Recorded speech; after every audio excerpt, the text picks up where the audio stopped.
What happens when a man's greatest triumph becomes the stage for his epic downfall?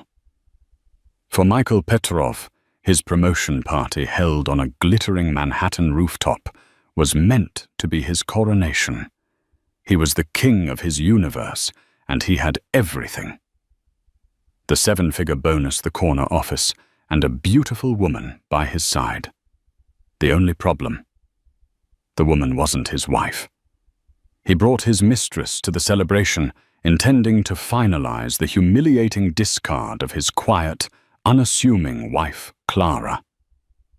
But he never imagined that the most powerful man in the room, his own boss, held a secret that would turn the night of his victory into a spectacle of his own ruin and his wife's unexpected ascension. This is the story of what happens when a woman underestimated is finally seen. The air in their Park Avenue apartment was always the same cool still, and smelling faintly of lemongrass and money. It was an expensive curated scent, just like everything else in Michael Petrov's life. On this particular Tuesday, the stillness was charged with an almost unbearable tension. Michael was a man on the precipice of his own coronation. Tonight, Sterling Crest Capital. The investment firm where he had sacrificed his youth, his morals, and nearly a decade of his life was officially announcing his promotion to Senior Vice President of Acquisitions. He stood before the full-length antique gold mirror in their master bedroom, adjusting the knot of his Tom Ford tie. It was a deep charcoal silk that perfectly matched the pinstripes of his bespoke suit. Every detail had to be perfect. Perfection was the language of power, and tonight he was fluent. "Clara, have you seen my cufflinks? The onyx ones?" He called out, his voice impatient. He didn't turn to look for her. He expected her to materialize as she always did with the requested item in hand. Claraara Petrov appeared in the reflection of his mirror. She was holding the small, velvet-lined box. She was already dressed for the evening, but her choice of attire was, in his opinion, tragically predictable. A navy blue sheath dress. It was elegant, well-made, and utterly forgettable. It was a dress chosen not to be noticed, a perfect reflection of the woman she had become. "Here they are," she said, her voice quiet. It was a voice he rarely listened to anymore. It was background noise like the hum of the sub-zero refrigerator or the distant Manhattan traffic. He took the box from her without a word of thanks, his fingers deftly plucking the cufflinks and securing them to his cuffs. His reflection smirked back at him.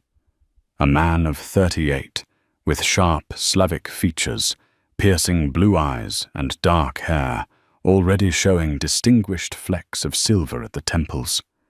He looked every bit the master of the universe he was about to become. His eyes met hers in the mirror. For a fleeting second, he saw the woman he had married 12 years ago. The bright, witty law student with a fiery passion for justice and a laugh that could fill a room. Now her hazel eyes were clouded with a permanent weariness. Her face, still lovely, was etched with faint lines of disappointment he refused to acknowledge were his own creation. She had, he reasoned, simply let herself go. She'd traded ambition for PTA meetings and legal briefs for grocery lists. It was her choice. "Is that what you're wearing?" he asked, the criticism barely veiled. Clara's hands smoothed down the front of the dress. "What's wrong with it?" "Nothing, it's fine." He said the word fine, landing like an insult. "It's just tonight is a big night, Clara. It's the culmination of everything. I want you to shine with me." "What you want," she thought, "is for your accessory to match your suit." She said nothing. Arguing was a waste of breath, an expenditure of energy she could no longer afford. She had been saving her energy for other things lately. "The car is downstairs," he announced, checking his Patek Philippe watch. "We can't be late. David Sterling himself is hosting this. Punctuality is respect." David Sterling, the founder and CEO of the firm. A legend on Wall Street, a man whose approval Michael craved with a hunger that bordered on obsession. To be recognized by Sterling was to be anointed. As they rode the silent elevator down 30 floors, the tension stretched between them thin and sharp as a razor wire. Michael was scrolling through his phone, a small, self-satisfied smile playing on his lips. Clara watched the floor numbers descend, feeling a familiar knot of dread tighten in her stomach. She knew what tonight was really about. It wasn't just a celebration of his success. It was a public execution of their marriage. For the past 6 months, Michael had been careless. Or perhaps more accurately, he had stopped caring enough to be careful. There were the late nights that smelled of a different perfume. The hushed phone calls he'd walk into another room to take the credit card statements with charges for hotel bars and restaurants she'd never been to. And then there was Isabella. Isabella Rossi, a junior analyst in his department. Young, raven-haired, with an unbridled ambition that mirrored his own. Clara had seen her by accident once when she'd dropped by his office to bring him a forgotten document. The way Isabella had looked at Michael with a potent cocktail of professional admiration and personal adoration was unmistakable.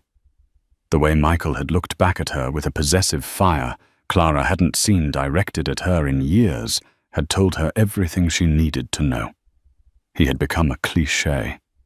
The powerful man trading in his loyal wife for a newer model. The thought was so banal it was almost laughable, yet the pain of it was a physical ache in her chest. "I need you to be on your best behavior tonight," Michael said. Suddenly, his eyes still glued to his phone. "Engage with people, smile, look proud. My success is your success after all." The sheer audacity of that statement nearly made her gasp. His success. He had long forgotten the years she'd worked 2 jobs to support them while he finished his MBA. He'd forgotten how she'd proofread every proposal coached him through every interview and managed their entire life so he could focus solely on his climb up the corporate ladder. She had been the unseen architect of his ascent. Now she was just part of the foundation, buried and forgotten. "I know how to behave at a party, Michael," she replied, her voice dangerously level. The car, a sleek black Mercedes, pulled up to the curb in front of The Apex, a hyper-exclusive private club on the 60th floor of a new skyscraper in the financial district. The views were said to be breathtaking. Clara felt a cold certainty that tonight she was going to be pushed off the edge. As the doorman opened her door, Michael leaned over his voice, a low, menacing whisper. "Don't embarrass me, Clara. Not tonight." She got out of the car and looked up at the glittering tower, a modern-day Babel reaching for the heavens. It felt like the perfect place for a man's pride to come before a fall. She just never imagined it would be his and not hers. She took a deep breath, straightened her shoulders, and walked into the lion's den. The elevator ride to the Apex was a silent, stomach-lurching ascent. As the doors slid open, they were met with a wave of sound, the sophisticated hum of conversation, the clinking of crystal glasses, and the smooth strains of a live jazz trio. The room was spectacular, a panorama of glass walls offering a 360-degree view of the glittering Manhattan skyline at dusk. The city lights twinkled below like a carpet of fallen stars. It was a view designed to make one feel powerful on top of the world. For Clara, it just made her feel very, very small. Michael was instantly in his element. He transformed. The sullen, critical husband from the car vanished, replaced by a charismatic, back-slapping titan in the making. He navigated the room with the practiced ease of a shark, shaking hands, laughing at the right moments, his arm resting possessively on the small of Clara's back. She was the prop, the physical proof of his stable, respectable life. "There he is, the man of the hour," a colleague boomed, slapping Michael on the shoulder. "James, good to see you." Michael beamed. "You know my wife, Clara." James gave her a cursory glance and a limp handshake. "Of course. Eleanor, lovely to see you." "It's Clara," she corrected him, her voice barely registering over the din. It didn't matter. He had already turned back to Michael, launching into a discussion about market volatility. She was invisible again. She endured an hour of this, smiling politely, as Michael introduced her to a parade of men with names like Robert Richard and Paul, and women with surgically perfected faces and jewel-toned dresses. They all looked through her, their eyes flicking to Michael, the real center of gravity. They'd ask her what she did, and when she replied that she was a data analyst for a philanthropic foundation, their interest would visibly dim. It wasn't finance. It wasn't high fashion. It wasn't relevant. She clutched a glass of sparkling water, the ice cubes a cold anchor in her clammy hand. She watched her husband, this man she had built a life with, soak in the adulation like a dying plant, finally getting water. He was glowing, and she knew with a certainty that chilled her to the bone that he believed he no longer needed her to tend his roots. And then she saw her. Isabella Rossi made her entrance not with a bang, but with a deliberate, magnetic grace. She wore a crimson dress that clung to her toned figure like a second skin. It was a bold, unapologetic slash of color in a room of muted charcoals and navies. Her dark hair was styled in sleek waves, and her smile was dazzling. She wasn't just there. She was making a statement. She was the future. She walked directly toward their group, not with the hesitation of a junior employee approaching a senior executive, but with the confidence of an invited guest and equal. Clara's heart began to hammer against her ribs. This was it. The moment she had been dreading. "Michael." Isabella purred, her voice a low, husky thing that was perfectly engineered to captivate. "I hope I'm not late." Michael turned, and the brilliant artificial smile he had been wearing all night transformed into something genuine, something electric. It was the smile Clara hadn't seen in a decade. "Isabella, you're right on time," he said, his voice dropping to a more intimate register. He didn't just look at her, he devoured her with his eyes. "Everyone," he said, turning back to the small circle of managing directors he'd been holding court with. "I'd like you to meet Isabella Rossi. She's one of the brightest stars in our acquisitions department. Truly, the future of this company." The praise was extravagant, almost unprofessional. But it was the way he did it, with his body angled towards Isabella, his hand having left Clara's back, to gesture expansively toward the younger woman that was the first deep cut. He didn't introduce Clara. He simply let her stand there, a silent, awkward appendage to the vibrant scene he was creating, with Isabella at its center. The men who had barely given Clara a second glance were now fully focused on Isabella, their eyes alight with a mixture of professional assessment and masculine appreciation. She was one of them, a player. Clara felt the blood drain from her face.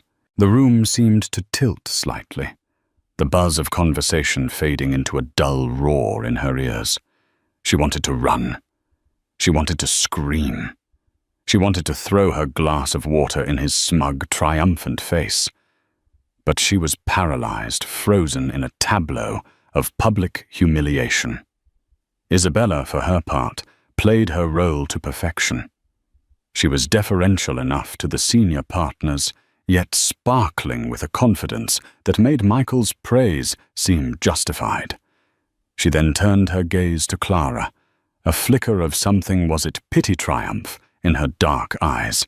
"And you must be Clara," Isabella said, extending a perfectly manicured hand. Her voice was sweet, laced with poison. "Michael has told me so little about you." It was a masterfully delivered line. It wasn't just an insult. It was a declaration.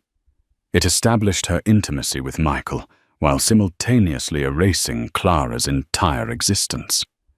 Clara felt the collective gaze of the group shift to her, waiting for her reaction. She could feel their morbid curiosity. She looked at Michael, pleading with her eyes for him to say something to fix this, to defend her honor. But he was looking at Isabella, a proud, proprietary smile on his face. He was enjoying this. This was part of the show, the shedding of the old skin. Her paralysis broke. A cold, sharp clarity washed over her. She would not give them the satisfaction of a scene. She would not cry. She would not be the hysterical wife. Taking a slow, deliberate breath, she looked directly at Isabella, ignoring the offered hand. "That's understandable," Clara said, her voice clear and steady, cutting through the small pocket of silence. "He rarely discusses his work with me. I'm sure he finds my own career far too dull to merit conversation." It was a small act of defiance, but it was hers. She saw a flash of surprise on Isabella's face and a flicker of annoyance on Michael's. Before anyone could respond, Clara gave a tight, polite smile. "If you'll excuse me," she said to the group at large, "I need to find the powder room." She turned and walked away, her back straight, her head held high. She didn't run. She walked with a measured pace, each step an act of will. She could feel their eyes on her back. She didn't know where the powder room was, but she kept walking past the bar, past clusters of laughing guests toward a corridor at the far end of the room.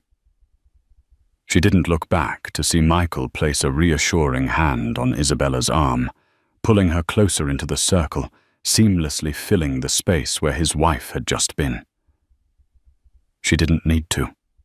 She could feel it. The cut had been made clean and deep, and he was just getting started. Clara found the restrooms down a marble-clad corridor, the silence a welcome respite from the cacophony of the party. She pushed the heavy door open and walked into an opulent space of white granite and gleaming chrome. She was alone, leaning against a cool marble countertop. She stared at her reflection in the mirror. The woman looking back was pale, her eyes wide with a mixture of shock and a strange, nascent anger. She had two choices. She could slip out the service exit, call a cab, and go home to the empty, silent apartment. She could pack a bag and leave, disappearing from his life before he had the chance to deliver the final killing blow. It was the sensible option, the self-preservation option. Or she could go back out there. She could face it. She could force him to look at her, to acknowledge what he was doing in the full glare of his triumph. Why? She wasn't entirely sure. A flicker of the fiery law student she used to be, perhaps. The one who never backed down from a fight. She had poured 12 years of her life into that man. She had built the scaffolding that allowed him to reach these heights. She would not be swept away like rubble in the night. She would bear witness to her own erasure. Taking a deep breath, she reapplied her lipstick with a steady hand. The simple act felt like putting on armor.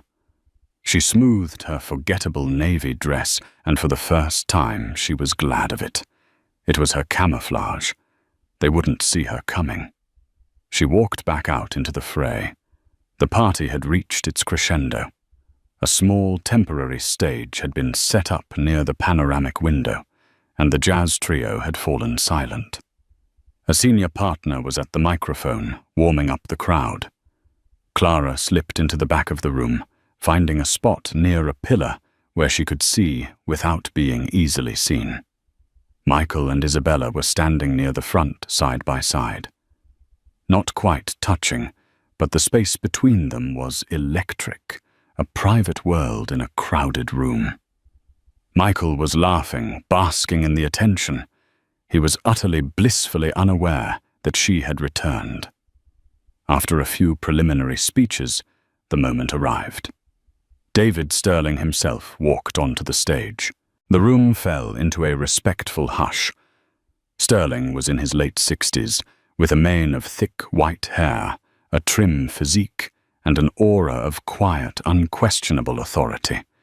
He commanded respect not through volume, but through presence. "Good evening," he began, his voice calm and resonant. "It's wonderful to see so many brilliant minds gathered here tonight. We are here to celebrate success, to acknowledge the hard work and dedication that drives Sterling Crest Capital forward." He spoke for a few minutes about the firm's quarterly performance, his words precise and impactful. Clara watched Michael. He was puffed up with pride, his chest practically straining against the buttons of his suit. He was ready for his anointing. "And that brings me to the main event." Sterling continued, a warm smile on his face. "Tonight we honor a man who has shown exceptional drive and a killer instinct for acquisitions. His work on the recent Omnicorp merger was nothing short of brilliant. It is my great pleasure to officially announce the promotion of Michael Petrov to Senior Vice President." The room erupted in applause. Michael stepped forward, shaking Sterling's hand, firmly accepting the metaphorical crown. He practically swaggered to the microphone as Sterling stepped aside. He gave a speech that was a masterclass in false humility. He thanked the board, his team, and the senior partners. He spoke of synergy and disruption and shareholder value. He was charming, witty, and utterly self-congratulatory. Then at the very end he said, "And of course I have to thank my wonderful wife Clara. Her support has been invaluable." He scanned the crowd vaguely, not really looking for her, assuming she was either gone or somewhere in the back. The words were an afterthought. A box ticked. The crowd gave a polite, perfunctory smattering of applause for the little woman at home. He then made his fatal error. High on his own success, feeling invincible, he looked toward Isabella. "But I also have to acknowledge the new generation of talent that inspires me every day," he said, his voice full of meaning. "People like Isabella Rossi. Her energy and insight on the Omnicorp deal were a game changer. She is the future, and I am thrilled to be a part of it." He raised his glass in Isabella's direction. It was a brazen public declaration, a torch being passed. In that moment, he wasn't just introducing a mistress. He was announcing his choice, his future. The implication was clear to everyone in the room who knew the dynamics of power and ambition. Clara's stomach clenched. The final humiliation. Michael stepped down from the stage, triumphant, and walked straight to Isabella's side. The applause died down, and people began to murmur the gossip starting to ripple through the room like a virus. But then a voice cut through the noise. "If I may have one more moment," David Sterling said, stepping back to the microphone. The room fell silent again, surprised. Sterling waited for every eye to be on him. He held his champagne flute in his hand. He wasn't looking at Michael. He was scanning the crowd. His eyes swept the room past the partners, past the new star Isabella, and landed with unnerving precision directly on Clara, half hidden by the pillar. Their eyes met across the crowded room. She saw a flicker of recognition and something else. Respect. Michael is right to celebrate success, Sterling began, his voice even. But I find myself compelled to speak about another, perhaps quieter but no less monumental success story within the Petrov family. A confused murmur went through the crowd.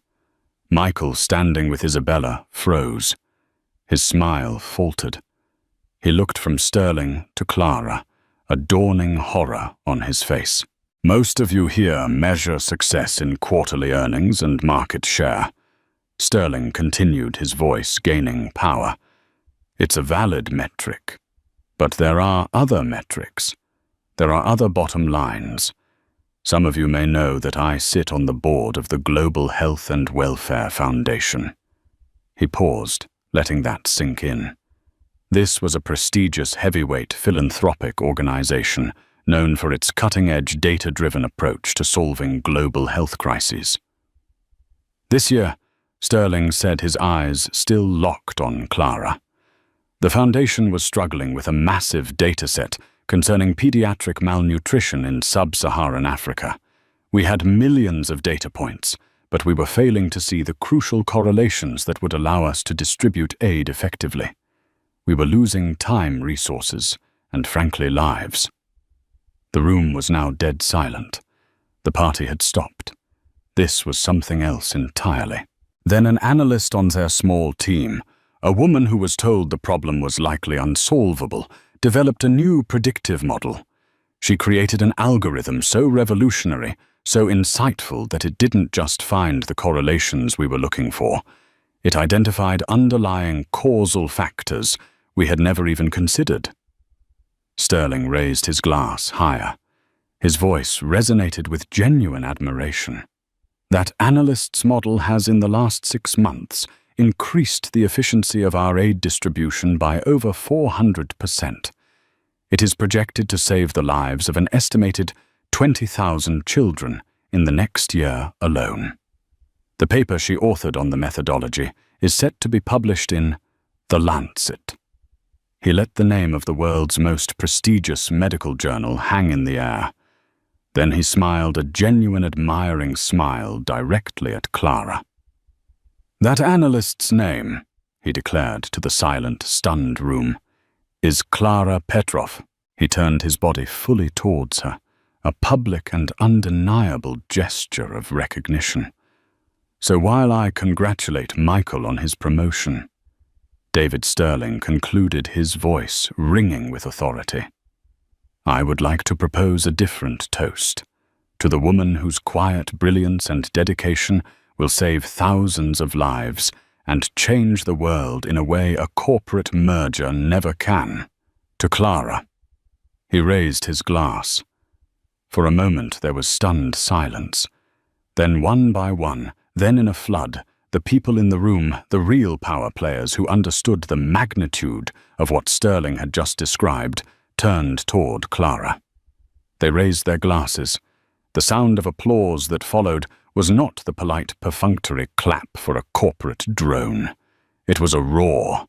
It was a standing ovation. For Claraara Petrov. Michael stood ashen-faced, his glass frozen halfway to his lips. His own triumph had been utterly and completely eclipsed. He had been rendered a footnote at his own party.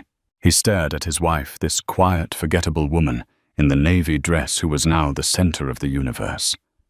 He didn't see the woman he had dismissed.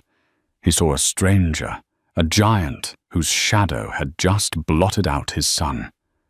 And in that moment, Claraara stood a little taller. The applause washed over her, not as noise, but as validation. She met David Sterling's gaze and gave a small, grateful nod. Then she looked at her husband, her eyes clear and cold as ice. The power in the room had shifted. The game had changed, and she had just been handed all the best cards. The applause for Claraara eventually subsided, but the atmosphere in the room was irrevocably changed. The carefully constructed hierarchy of the evening had been demolished. The magnetic pole of the party was no longer Michael, the newly minted SVP, but Claraara, the quiet genius no one had known existed. It was like a switch had been flipped. People who had looked through her an hour ago were now actively seeking her out. A senior partner's wife, a formidable woman dripping in diamonds, whom Clara had mentally nicknamed Ms. Botox, suddenly appeared at her side. "Clara, my dear, that is simply incredible." She gushed her grip on Clara's arm, surprisingly strong. "David Sterling almost never speaks like that about anyone. You must tell me everything." Before Clara could formulate a response, James, the colleague, who had called her Eleanor, pushed his way forward. "Clara, I am so sorry. I had no idea. Absolutely fascinating work. We must talk. My wife's sister works in global health policy." They flocked to her, a murmuring, curious tide. They were drawn not to her, the person, but to her success, to the reflected glow of David Sterling's endorsement. It was a currency they all understood. For the first time all night, she was relevant. She handled the sudden onslaught with a calm she didn't know she possessed. She answered their questions politely, but vaguely deflecting the more intrusive ones with practiced ease. The years of navigating passive-aggressive PTA meetings and vapid social functions had, it turned out, been an excellent training ground. Across the room, she could see Michael. He was trapped in a social no-man's land. People were avoiding him. Their gazes would flick toward him, full of pity or scorn, before quickly looking away. He was a pariah at his own celebration. Isabella stood beside him, her beautiful face a mask of confusion and fury. This was not the triumphant evening she had been promised. She had hitched her wagon to a rising star, only to watch him become a black hole. Her crimson dress, once a symbol of bold confidence, now looked garish and desperate. Clara watched as Isabella murmured something to Michael, her expression sharp and angry, before turning on her heel and stalking away, disappearing into the crowd without a backward glance. The future had just bailed. Michael was left standing utterly alone. He looked lost, his bravado stripped away, leaving only a raw, bewildered humiliation. He finally started moving, pushing his way through the crowd with a new frantic energy. He was coming for her. Just as he reached the edge of her new circle of admirers, a calm presence intervened. It was David Sterling. "Clara," Sterling said, his voice cutting cleanly through the chatter. The group parted for him like the Red Sea. "Remarkable. I meant every word I said. The Foundation is immensely grateful. We'd be honored if you would consider leading the new data integrity division we are creating based on your work." It was a job offer, a significant one, delivered in public in front of everyone.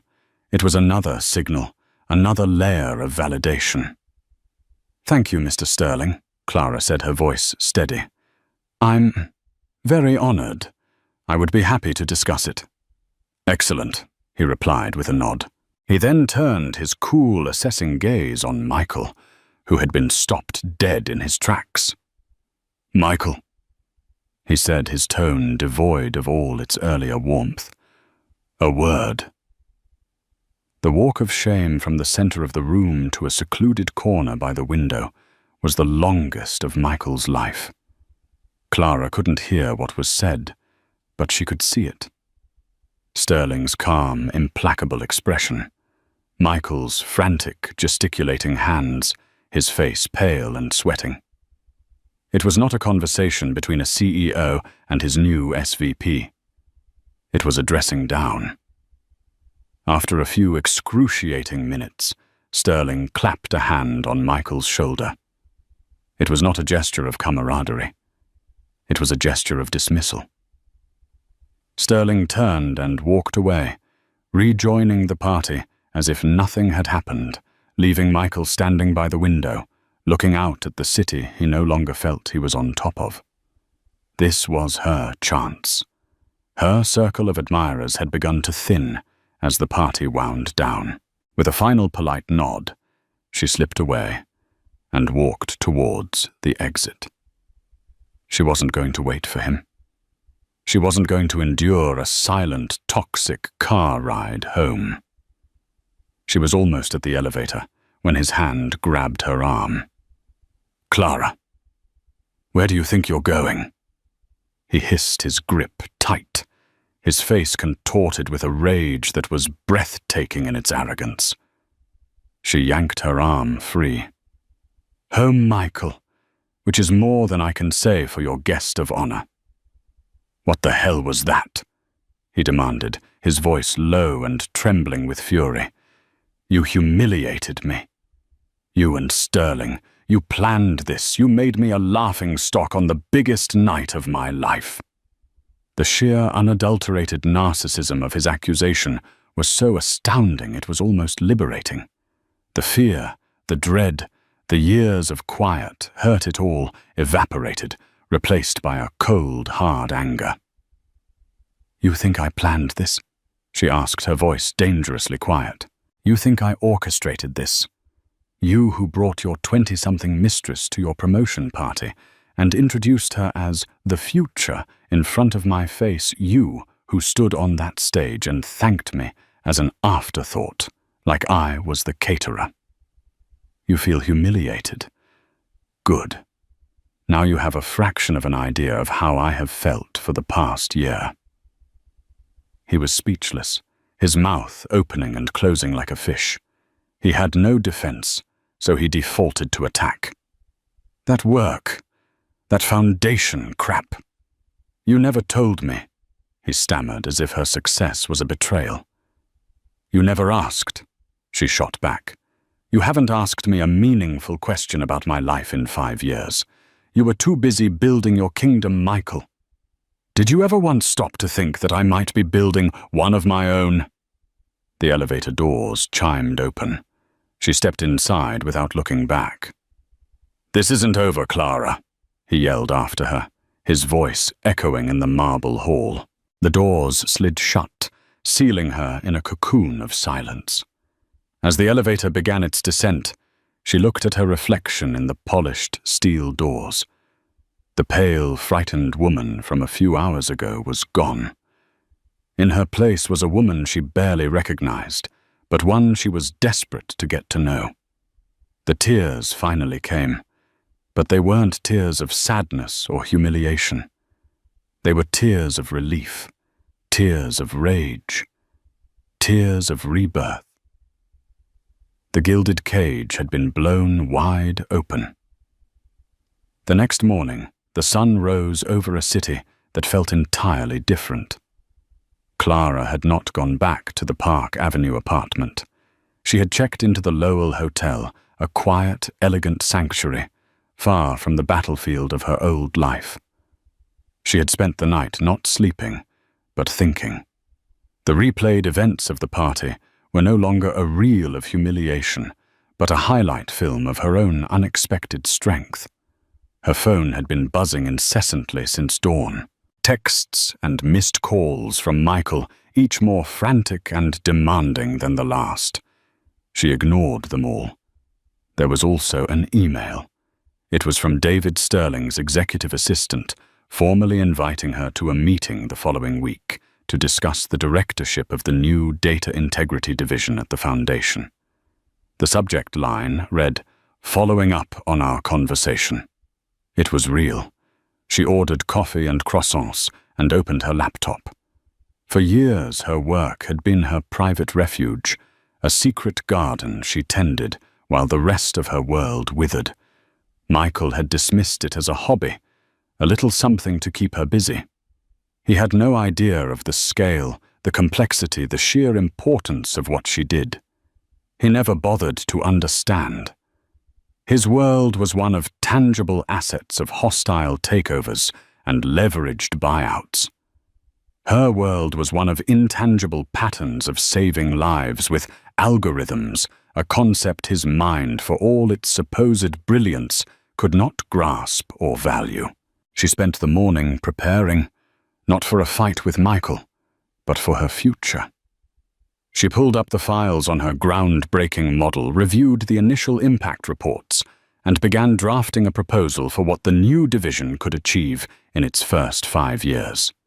For the first time, she allowed herself to feel a surge of professional pride, unadulterated by the need to downplay it for her husband's fragile ego. Meanwhile, across town, Michael Petrov was walking into his own personal hell. He had arrived at the Sterling Crest offices early, hoping to get ahead of the gossip. It was a futile hope. The moment he stepped out of the elevator onto the polished floors of the 58th story, he felt it. The atmosphere was thick with it. The averted eyes, the sudden silences that fell as he approached the coffee station, the whispers that erupted the moment he passed. Yesterday, he was the conquering hero. Today, he was a spectacle. The story of the party had already morphed into legend, not the story of his promotion, but the story of how his wife, the quiet, mousy woman no one had ever noticed, had been publicly lauded by the CEO for work that dwarfed his own moments after he had tried to publicly install his mistress. It was a tale of hubris and comeuppance, and Wall Street loved nothing more than a good story of a titan's fall. His new office, the corner one, with the sweeping view he had coveted for years, felt less like a trophy and more like a beautifully appointed prison cell. He hadn't even finished arranging his desk when his assistant buzzed. "Mr. Sterling would like to see you in his office. Now." The walk to Sterling's office was the longest of his life, even longer than the one at the party. David Sterling sat behind a vast mahogany desk, the city skyline spread out behind him like a kingdom. He didn't invite Michael to sit. "Close the door," Sterling said, his voice flat and cold. Michael did as he was told. "I'm going to be very clear, Michael." Sterling began, steepling his fingers. "Your work on the Omnicorp deal was excellent. Your professional skills when focused are top tier. That is why you were promoted." Michael felt a flicker of hope. "Mr. Sterling, about last night." "Last night?" Sterling cut him off. His voice, dropping an octave, was a catastrophic failure of judgment. Not just personal judgment. Professional judgment. "It was a private matter," Michael protested weakly. "You made it public." Sterling counted his eyes like chips of ice. "You brought a junior employee with whom you are clearly having an inappropriate relationship to a company event and attempted to publicly humiliate your wife. My firm's name was on the invitation. That makes it my business. It speaks to a profound lack of character and discretion." Sterling leaned forward. "But that's not even the worst of it. The worst part is your utter blindness. For years you have been married to a woman of staggering intellect and accomplishment, a woman whose work, I might add, my own foundation is funding to the tune of 8 figures. And you saw none of it. You didn't know and you didn't care to know. You saw her as an accessory, a domestic convenience." He paused, letting the words hang in the silent, sunlit office. "A man who is that blind to the value sitting in his own house cannot be trusted to assess the value of the companies we seek to acquire. Your judgment is fundamentally flawed. You see the shiny immediate thing, but you miss the deep underlying asset. You would have sold Apple in 1997 to buy a pager company." The insult was so precise, so devastating it struck Michael like a physical blow.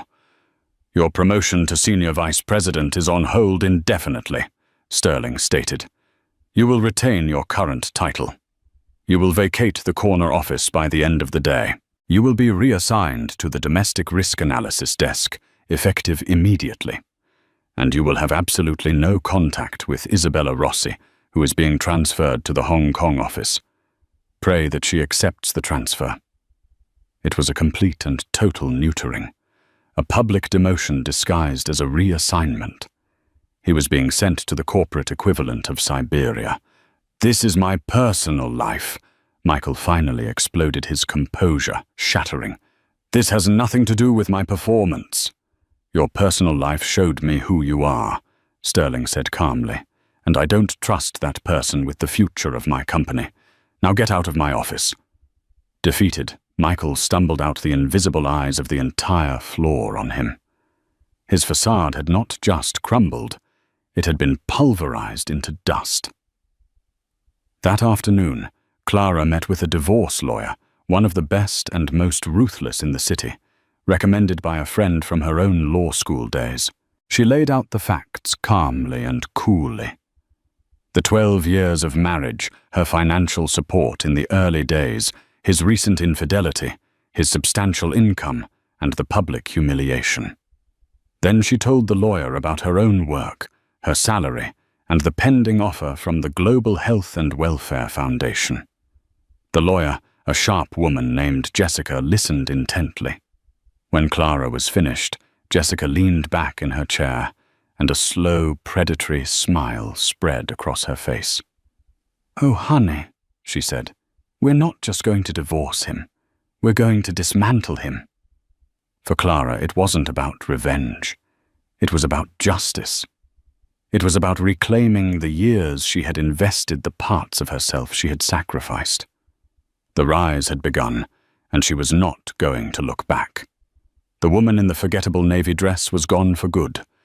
The weeks that followed the party were a study in contrasts. For Michael, it was a slow, agonizing unraveling. For Clara, it was a steady, powerful ascent. Michael's life deconstructed itself with brutal efficiency. The move from the corner office to a cramped cubicle on the risk analysis desk was a daily public humiliation.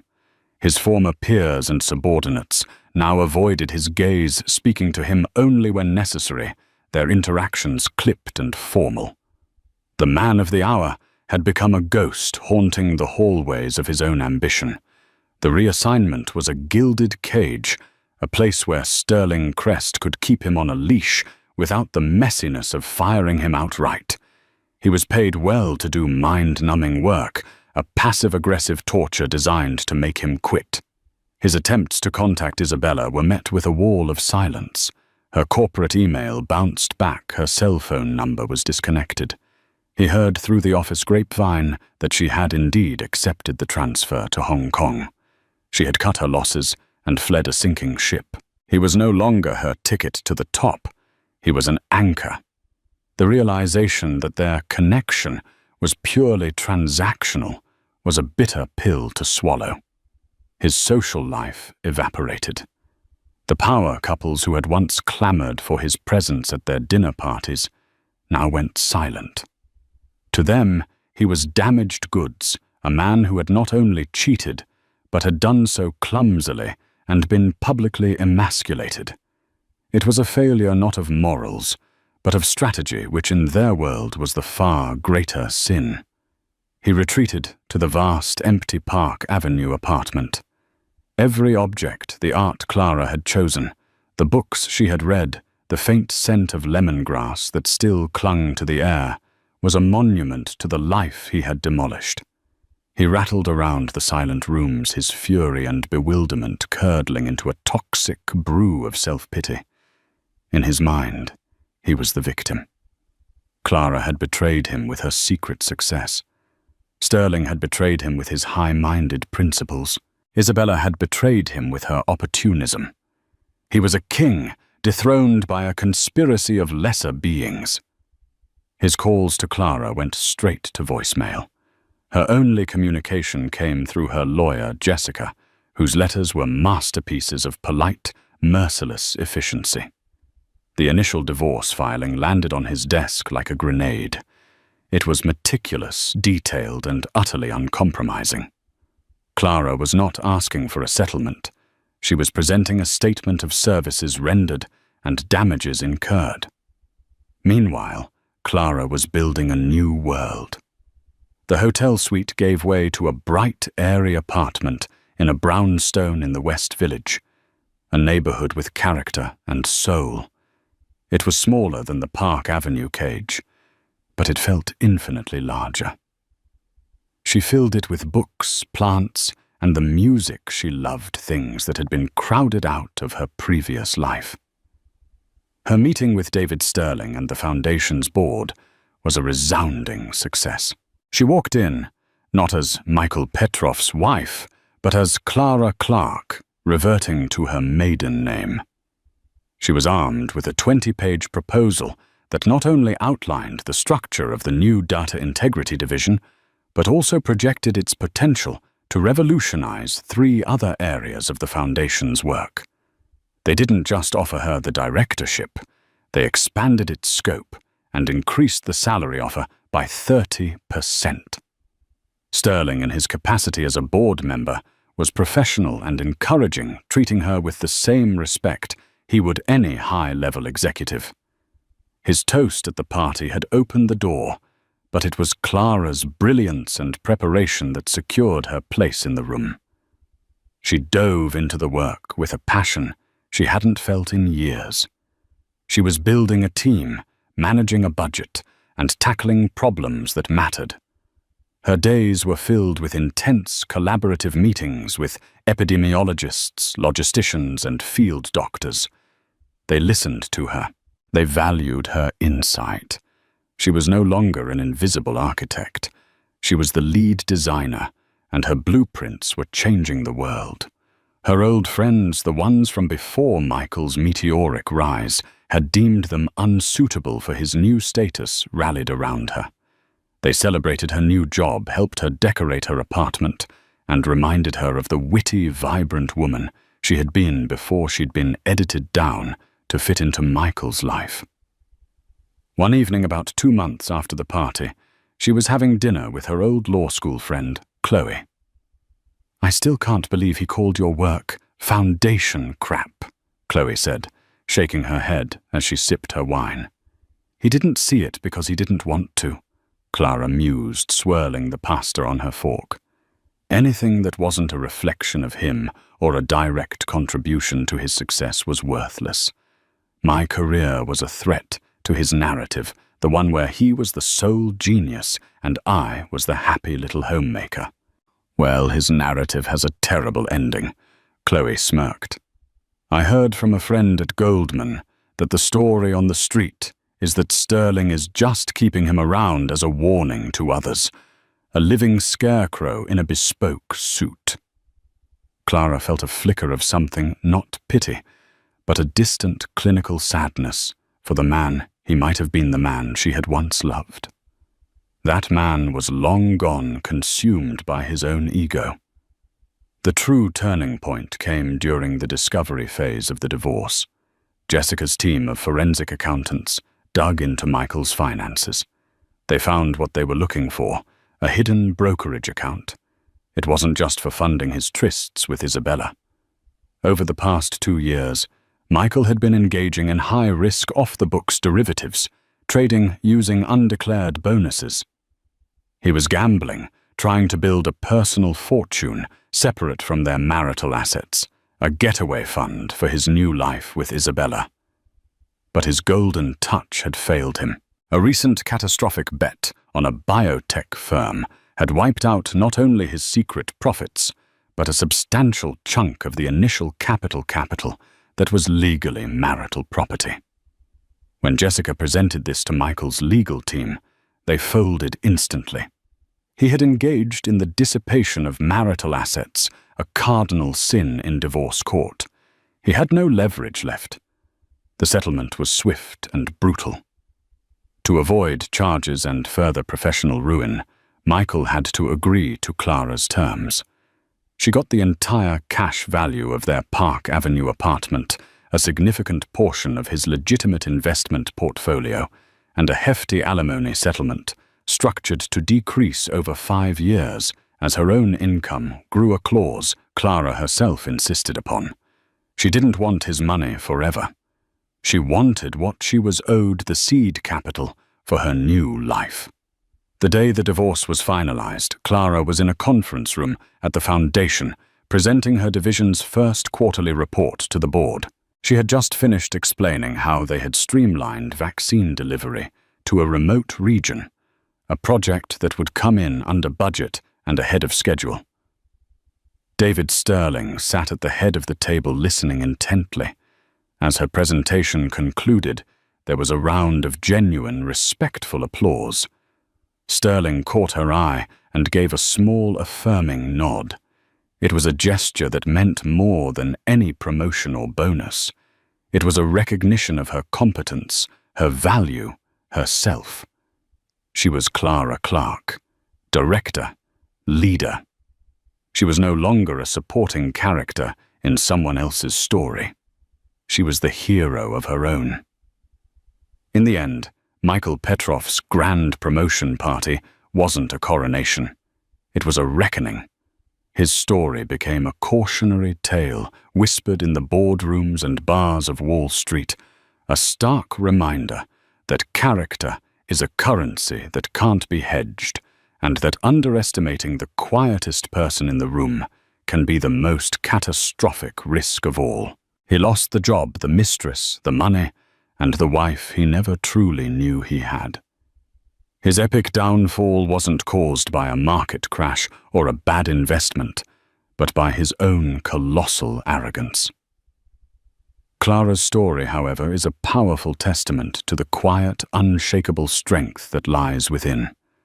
It's a reminder that your value is not determined by someone else's recognition, and that true success isn't about the noise you make, but the impact you create. She stepped out of a gilded cage and into a world of her own making, proving that the most profound victories are the ones won, not for applause, but for purpose. Imagine walking into the most lavish baby shower you've ever seen. Crystal chandeliers twinkling above towers of pastel macarons, designer goodie bags lining each seat, and a guest list that reads like a who's who of society's elite. But there's a dark secret beneath all that sparkle. The woman throwing this extravaganza is not the mother-to-be's best friend. She's the millionaire's mistress, and the mother-to-be. She's out of the picture, or so everyone thinks, until suddenly the doors swing open. In strides the real pregnant wife, clutching a marriage license that's about to unravel every lie in this glitzy room. Welcome to the scandal. Damien Blackwell wasn't born into wealth. He fought for it, with the kind of ruthless ambition that made him as feared as he was admired. Standing at 6'2", with carefully styled jet black hair, Damien possessed an intensity that could either captivate or intimidate, depending on which side of his generosity you landed on. By age 35, he had turned a small real estate venture into a sprawling empire. His name was whispered at exclusive charity balls, and he was recognized by moguls in the business world. Tabloid columns loved to label him a self-made millionaire with a heart of stone, yet society columns fawned over him as the unstoppable visionary on the rise. Despite the rumors swirling around him, people craved his presence. They invited him to their galas and philanthropic events, hoping a portion of his Midas touch might rub off. He'd appear in the company of A-list celebrities. Oprah Winfrey once interviewed him on a short segment, calling him the real deal, and he'd been spotted at a fundraiser sitting next to Bill Gates discussing global real estate strategies. His was a name that opened doors, sealed deals, and turned heads. But behind the veneer of polished success lay a tangled personal life. Damien was married, though not everyone in his social circle knew it. And he also had a mistress, a younger woman named Charmaine Delgado, who was cunning enough to stand by his side when it mattered, and discreet enough to remain in the shadows until she chose not to. It all began one deceptively quiet morning in their New York penthouse. Damien sipping his black coffee, looking over spreadsheets of property acquisitions. Charmaine flipping through a luxury magazine, her eyes lingering on an article about extravagant parties. A dazzling idea began to form in her mind that would soon lead to chaos. The quiet secret of Damien's life was his marriage to Elizabeth Redwood. At 28, Elizabeth exuded a calm, regal grace. She had grown up in a well-respected family in Boston. Her father, Jonathan Redwood, was a high-powered attorney, and her mother, Catherine Redwood, was a socialite renowned for her philanthropic work. Unlike Damien, Elizabeth had come from money, but she carried her privilege with humility. She taught underprivileged children art in a non-profit school. The marriage was low-key. Elizabeth had never been much for public fanfare, and Damien was all too willing to keep his personal life private to protect his empire from scrutiny. Over the years, they had cultivated an image of a silent, behind-the-scenes couple, rarely photographed together, rarely attending events hand in hand. Some thought they were just close business partners. Others assumed they had parted ways. Only a few intimates knew the truth. But Elizabeth was pregnant, something she had confided only in her close friend, Bella Thompson. They were planning to tell the world in their own time, but the pregnancy was a delicate matter. She had suffered 2 miscarriages in the past, and the heartbreak made her cautious. So Elizabeth kept a low profile, preferring to rest in the couple's Connecticut estate, rather than remain in the hustle and bustle of the city. Damien's visits to Connecticut had grown infrequent. The demands of his business took him overseas, so he said. Elizabeth trusted him mostly. She had chosen to focus on her health, certain that once the baby arrived, their marriage would find renewed purpose. What she didn't know was that Damien wasn't merely away on business. He was in Manhattan often with Charmaine Delgado on his arm. And Charmaine was hatching a plan that would rattle the foundations of everything Elizabeth believed about her marriage. Charmaine Delgado was a woman who knew how to make an entrance. With chestnut brown hair styled in sleek waves, impeccable designer outfits, and a fierce determination in her hazel eyes, she had carved out a place for herself in high society, albeit on the margins of respectability.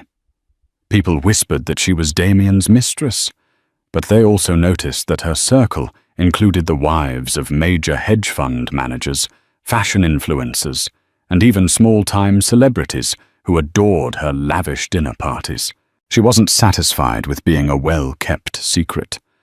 Her ultimate goal was to become the next Mrs. Blackwell. She loved the taste of power she enjoyed at Damien's side.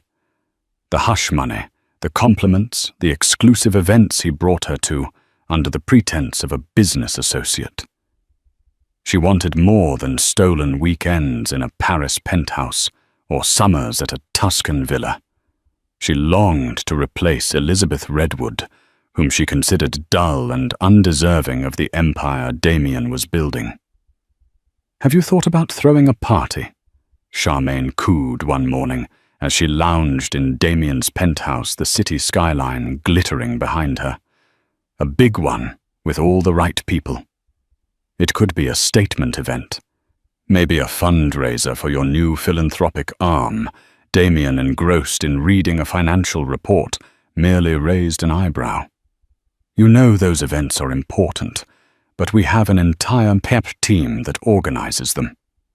I don't need more noise around me," she persisted. "We need to show the world you're a man of the people, not just a cutthroat deal-maker. And you know I can handle logistics. Our friend Ariana Roswell from the Van Cleef & Arpels brand could sponsor part of it. It'll be huge, darling." He shrugged. "I'll consider it. Right now, I'm more focused on finalizing a land acquisition in Dubai." But that was just the first step of Charmaine's plan. She knew a single social event wouldn't be enough to stir up the scandal that might eventually push Elizabeth aside. She needed something bigger, something personal. And an opportunity was about to present itself in the most unexpected way. Miles away, Elizabeth Redwood was experiencing a new wave of morning sickness in the Connecticut estate. Damien's presence had dwindled to phone calls, text messages. They were cordial, affectionate, even, but detached. He assured her he was overworked and traveling internationally, promising that once deals were settled, he'd be back for a calm, quiet life together, especially when the baby arrived. Late one night, Elizabeth felt an unsettling pang in her chest that had nothing to do with pregnancy. It was a sense that something was off. Her friend Bella had dropped by earlier in the day, showing her social media photos from a party Charmaine Delgado had thrown. Charmaine's Instagram stories were suspiciously replete with hints of a wealthy backer. The location was suspiciously similar to a penthouse Elizabeth recognized as one of Damien's properties in Manhattan.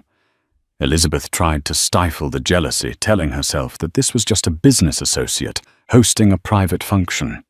But the uneasy feeling refused to go away. After all, rumors about an affair had trickled through her social circle for some time, but she had always dismissed them as petty gossip.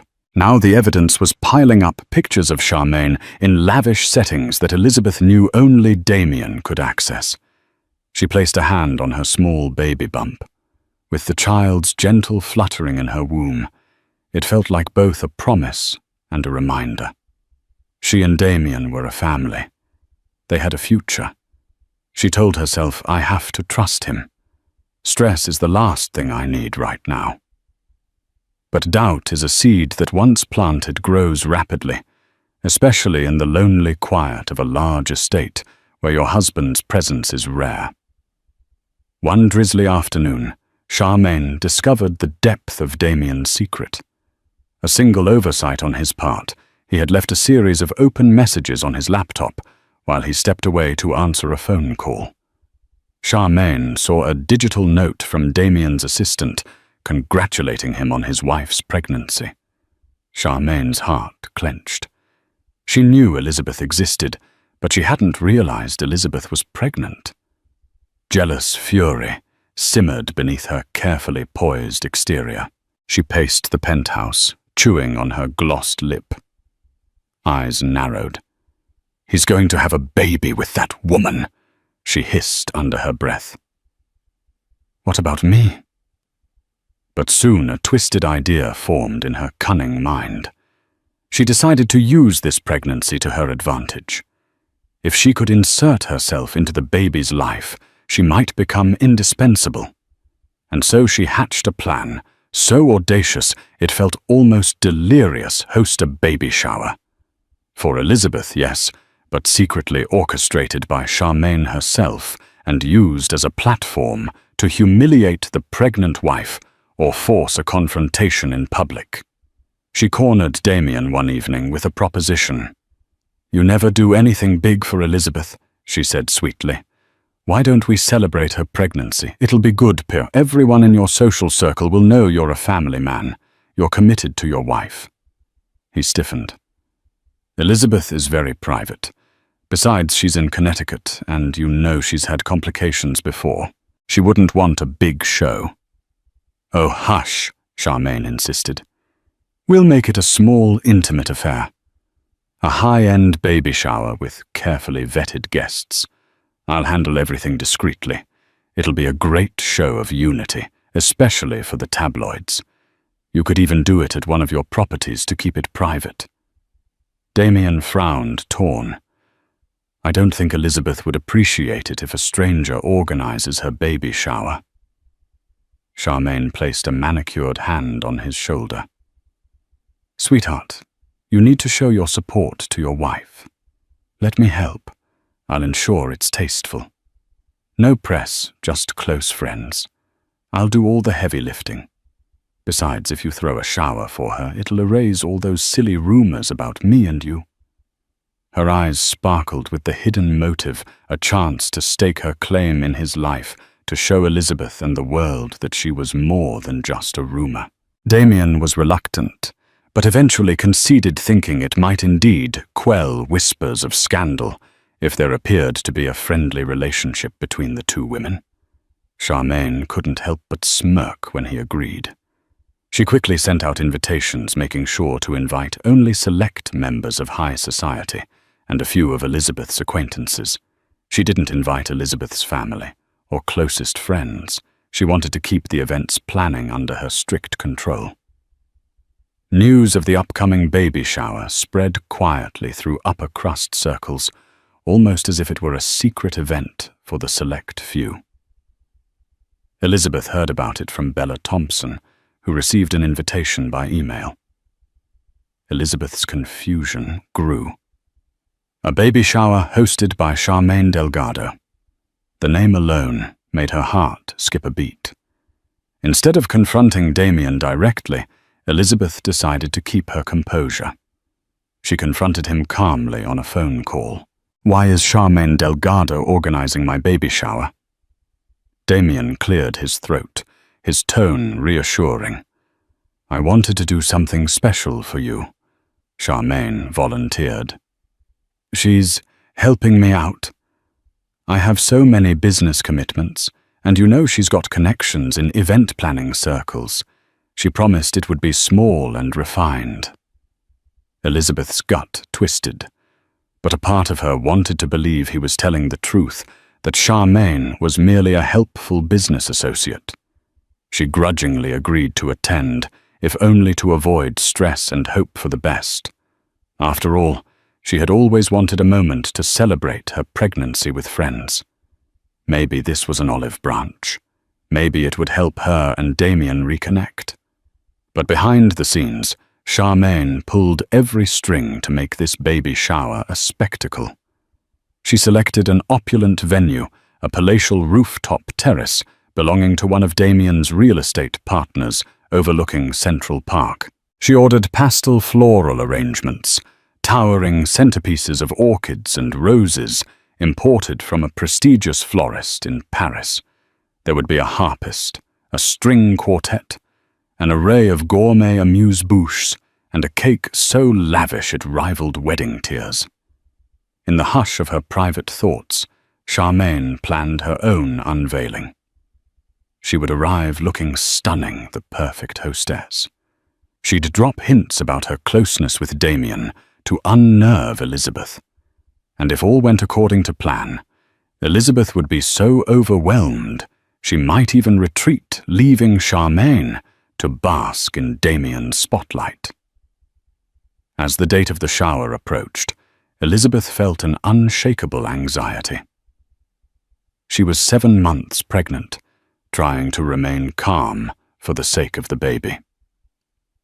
Bella accompanied her to Manhattan, insisting she shouldn't go alone given her fragile emotional state. They arrived at the luxury hotel where Damien had booked them a suite.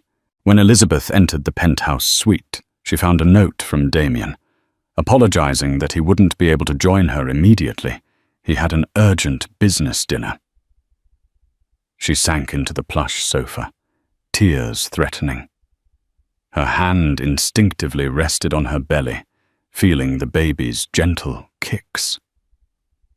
Bella poured her a glass of sparkling water. "Damien's being distant again," Bella said softly. "Do you trust him?" "Lizzie."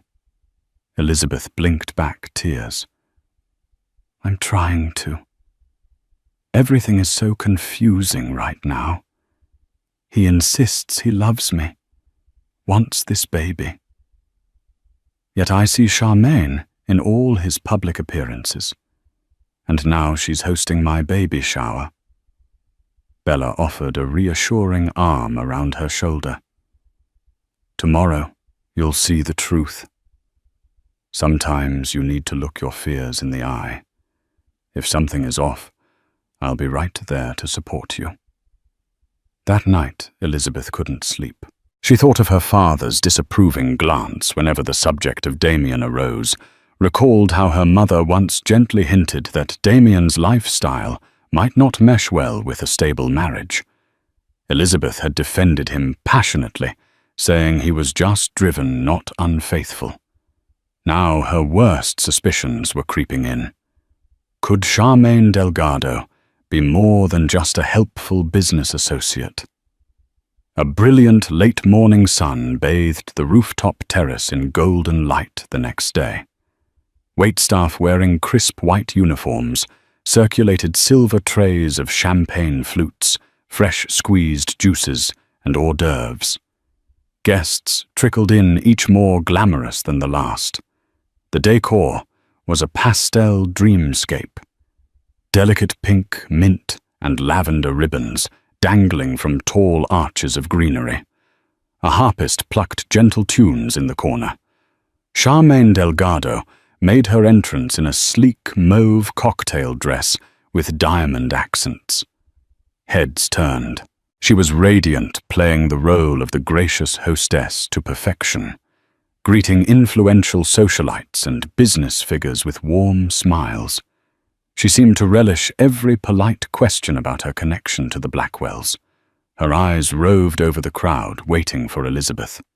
After a tense elevator ride, Elizabeth arrived on the rooftop, escorted by Bella. The moment Elizabeth stepped onto the terrace, a hush fell, followed by murmurs of admiration. She wore a flowing cream maternity gown, her face glowing despite her anxious heart. She placed a protective hand over her baby bump. Charmaine approached with outstretched arms, her smile a calculated blend of warmth and condescension. "Elizabeth, darling, I'm so glad you made it. I've been dying to meet you in person." Elizabeth plastered a polite smile. "Thank you for hosting this. It's quite lovely. I wanted to honor the mother of Damien's child." Charmaine emphasized the name with a slight smirk. "He's told me so much about you. We must chat more later, once you've greeted all these lovely guests." Elizabeth nodded, her brow furrowing. As she glanced around, she noticed many faces. Some were her distant acquaintances, others complete strangers. Few of her real friends were here. It felt like Charmaine's friends, Charmaine's alliances. Elizabeth suddenly felt alien in what should have been her moment. Across the terrace, a small group of women huddled together, whispering and glancing at Elizabeth. She felt the sting of their judgment. Rumors about Charmaine's relationship with Damien had clearly reached these circles, and many were watching to see how Elizabeth would react. Damien himself was noticeably absent. An hour into the festivities, Elizabeth tried to make the best of it.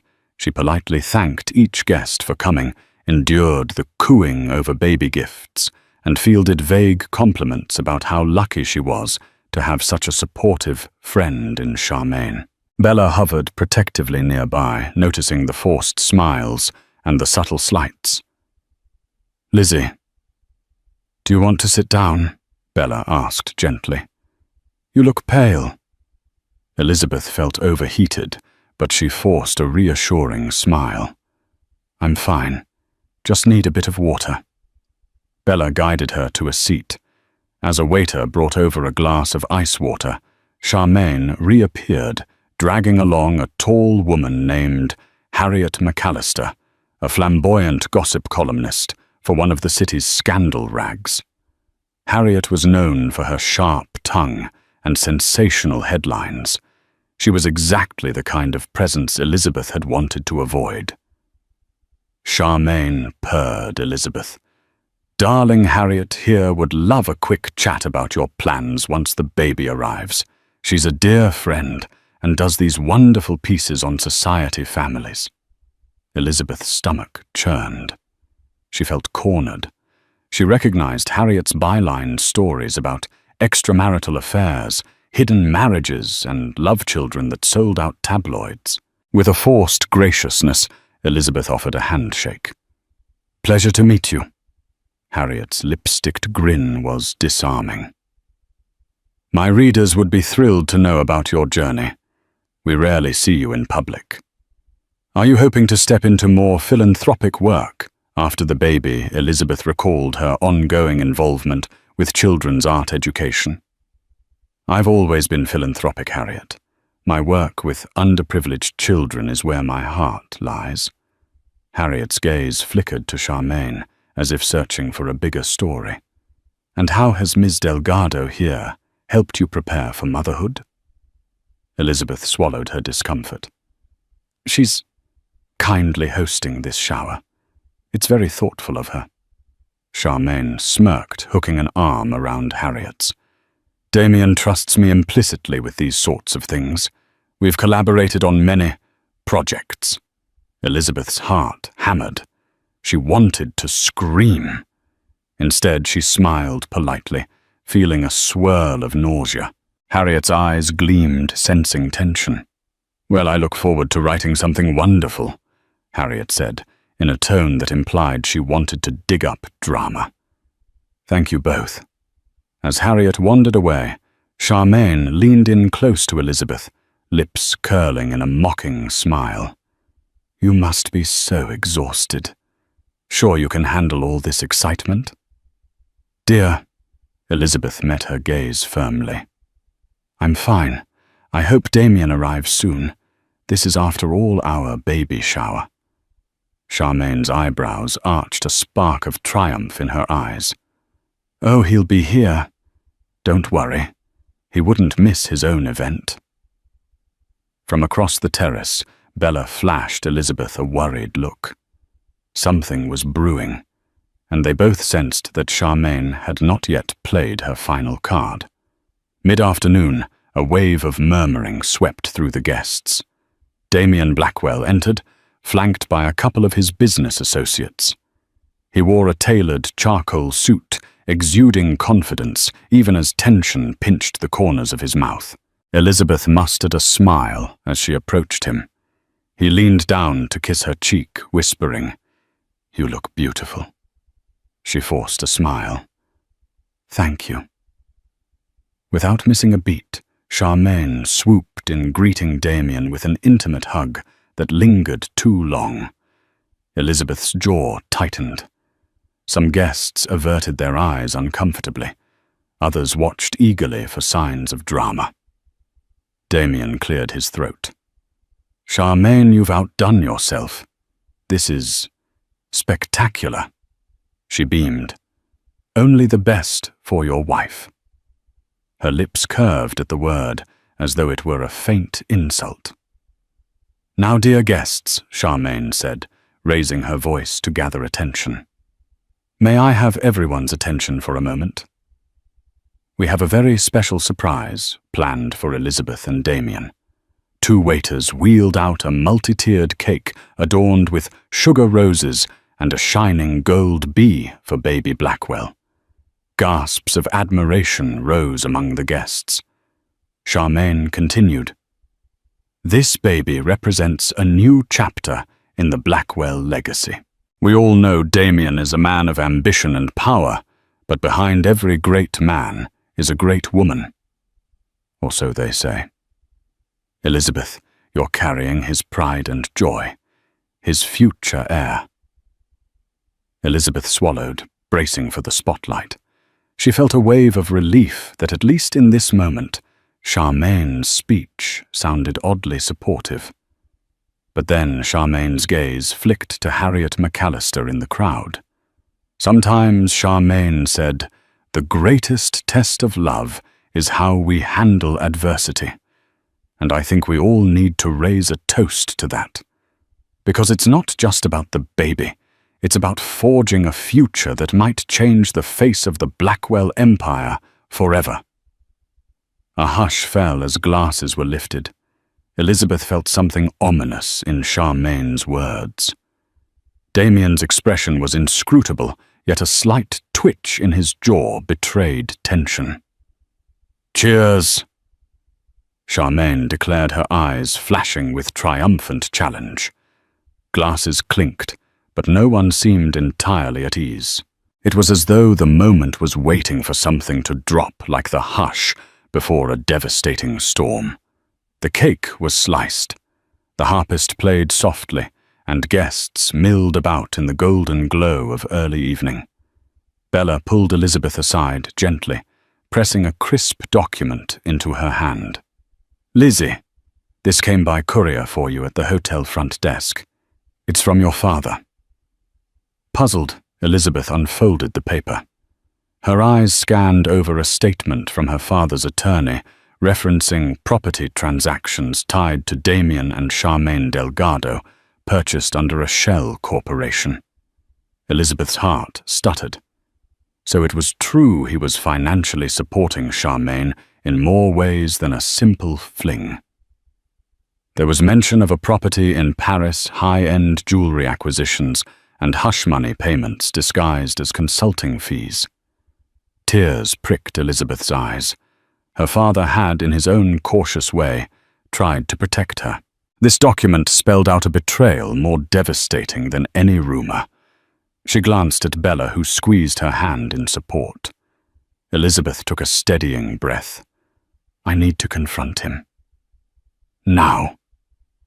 Leaving Bella behind, Elizabeth navigated through the throng of guests. She found Damien alone near the bar. His phone buzzed on the counter beside him. He looked anxious, swirling the amber liquid in his glass.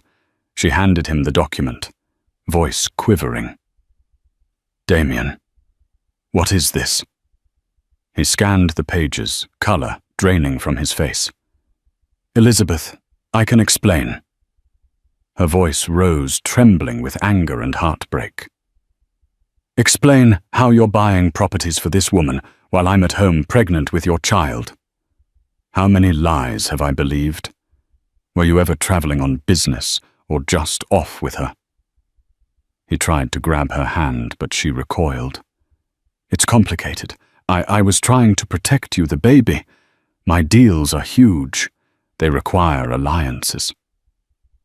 Charmaine was Elizabeth's eyes glistened. You used me. I was carrying your child, hoping we'd be a real family, and you've been building a future with her. A hush spread as guests nearby picked up on the argument. Charmaine across the terrace watched like a hawk, lips curving into a small smile. Damien struggled for composure, but the tension in the air crackled. Elizabeth turned away, tears streaming. She was about to flee when Charmaine made her final move. Charmaine approached, feigning concern. Elizabeth, darling, is something wrong? Elizabeth glared at her. Don't darling me. You know exactly what you've done. Damien looked on helplessly. Charmaine battered her lashes, turning to the onlooking crowd. My friends, please, let's give Damien and Elizabeth some space. Then, in a lower voice, she added, We're all on the same side, right? This is Damien's baby, after all. Elizabeth's voice cracked. You have no business in my marriage. Charmaine smirked.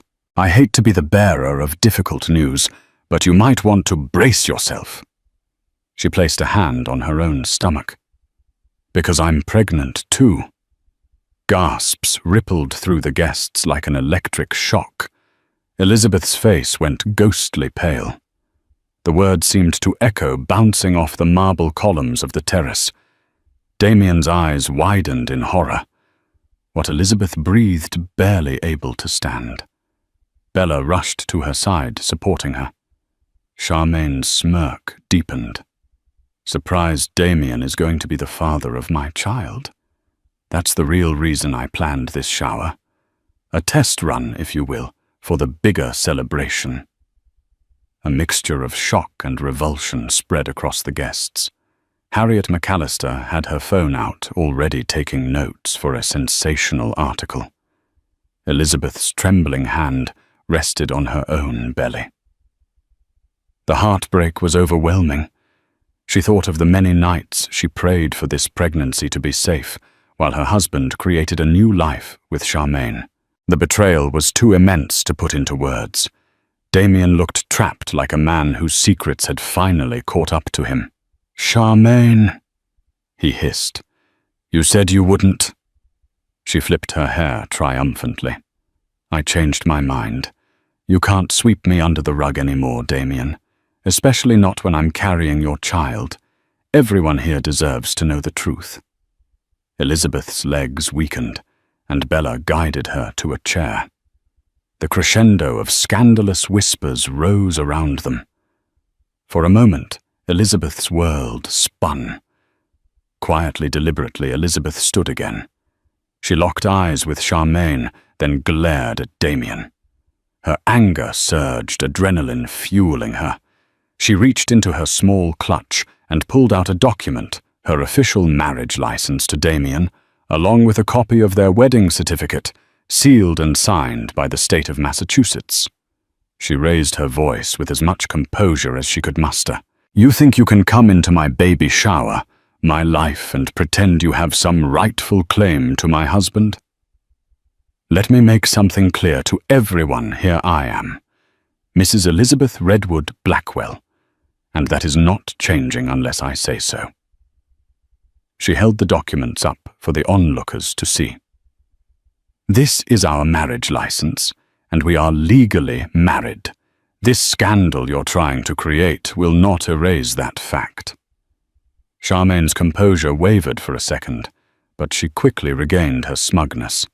"Legally married or not, I'm carrying his child.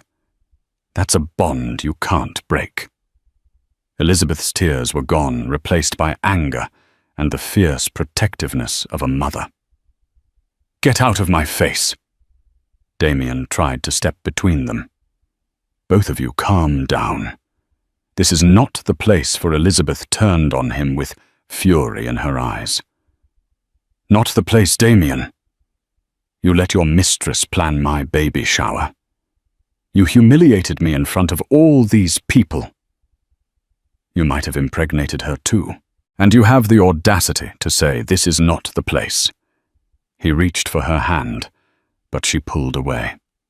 The tension in the air was suffocating. Harriet, phone in hand, was practically salivating at the unfolding drama. The hush gave way to frantic whispers. Some guests discreetly slipped away, wanting no part in the public meltdown. Others stayed transfixed as though watching a train wreck they couldn't turn away from. Elizabeth staggered, pressing a hand to her belly. Bella, alarmed, quickly came forward. "We need to get you out of here, Lizzie." Charmaine sneered. "Oh, the poor dear. Maybe next time she won't be so self-righteous when she's married to a man who can't stay faithful." Elizabeth's voice trembled with outrage. "If I wasn't pregnant, I'd slap you right now." Bella, furious, snapped. "Let's go, Lizzie. This isn't worth risking your health." They made their exit, the stunned crowd parting like the Red Sea to let the pregnant wife pass. Charmaine's lips formed a triumphant smirk, as though she had won something. But in truth, she had just ignited a scandal that would haunt all three of them. Damien hesitated a moment, torn between chasing Elizabeth and dealing with Charmaine. Ultimately, he rushed after his wife, leaving Charmaine in the middle of the shell-shocked guests. Harriet McAllister wasted no time snapping a covert photo of Charmaine's smug face. Later that evening, social media was ablaze with rumors of the fiasco. Several guests posted cryptic updates. "Never seen a baby shower end with such fireworks." Harriet McAllister teased a big expose fueling interest in every corner of Manhattan high society. Back in the penthouse hotel suite, Elizabeth was inconsolable. She had locked herself in the bedroom while Bella tried to calm her down, urging her to rest, to think of the baby. When Damien arrived, Bella blocked his entrance. "Lizzie doesn't want to see you right now." Damien spoke in a low, urgent voice. "I need to explain." "Please, Bella." Bella's eyes flashed with protective fury. "Explain how you lied to her for months. How you not only cheated on her, but let your mistress host her baby shower." "Just go, Damien. You've done enough." The door cracked open. Elizabeth's voice, weak from crying, emerged. "Let him in, Bella. I need to hear what he has to say."